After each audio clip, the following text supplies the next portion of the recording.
સુરેન્દ્રનગર જિલ્લાના લખતર શહેરમાં યુવા ભાજપ દ્વારા રાહુલ ગાંધીના પુતળાનું દહન કરી વિરોધ કરવામાં આવ્યો હતો। લખતર તાલુકાના યુવા ભાજપ દ્વારા રાહુલ ગાંધી વિરુદ્ધ સૂત્રોચ્ચાર કરી વિરોધ દર્શાવવામાં આવ્યો હતો। હંમેશા બંધારણ વિરોધી કૃત્ય કરતી તેમજ સંસદમાં બંધારણના સન્માનનો તિરસ્કાર કરતી કોંગ્રેસે કેન્દ્રીય ગૃહમંત્રી અમિત શાહ વિરુદ્ધ નિમ્ન કક્ષાનું કાર્ય કર્યું છે। તેનો વિરોધ દર્શાવવા અને કોંગ્રેસનું પુતળા દહન કરવા માટે સુરેન્દ્રનગર જિલ્લાના લખતર તાલુકા યુવા ભાજપ મોરચા દ્વારા લખતર શહેરના ઉગમણા દરવાજા પાસે યુવા ભાજપ પ્રમુખ ધુવરાજસિંહ રાણાની આગેવાનીમાં યુવા ભાજપ મોરચાની મહામંત્રી મહેશભાઈ મેડિયા અને જે મોરી સહિતના યુવા મોરચાના હોદ્દેદારો સહિત કાર્યકર્તાઓ દ્વારા વિરોધ પ્રદર્શન કરવામાં આવ્યું હતું।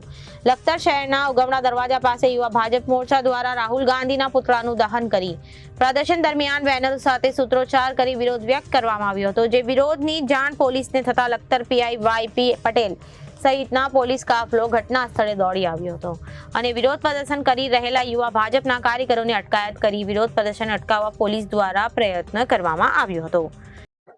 ભારત માતા કી જય। અમારા માનનીય ગૃહમંત્રી શ્રી અમિતભાઈ શાહ સાહેબનો અધૂરો વિડીયો રાહુલ ગાંધી અને કોંગ્રેસ પાર્ટી દ્વારા જે જાહેર કરવામાં આવ્યો એના વિરોધમાં અમે આ સંવિધાન વિરોધી પાર્ટી અને સંવિધાન વિરોધી રાહુલ ગાંધી અને એમના પરિવારનો અમે પુતળા દહન કરીને વિરોધ નોંધાવ્યો અને આ પ્રોગ્રામ અમારા યુવા ભાજપ દ્વારા લખતર ખાતે કરવામાં આવ્યો। રિપોર્ટર મહેશભાઈ ઓતેરિયા, એબીસી ન્યૂઝ, સુરેન્દ્રનગર।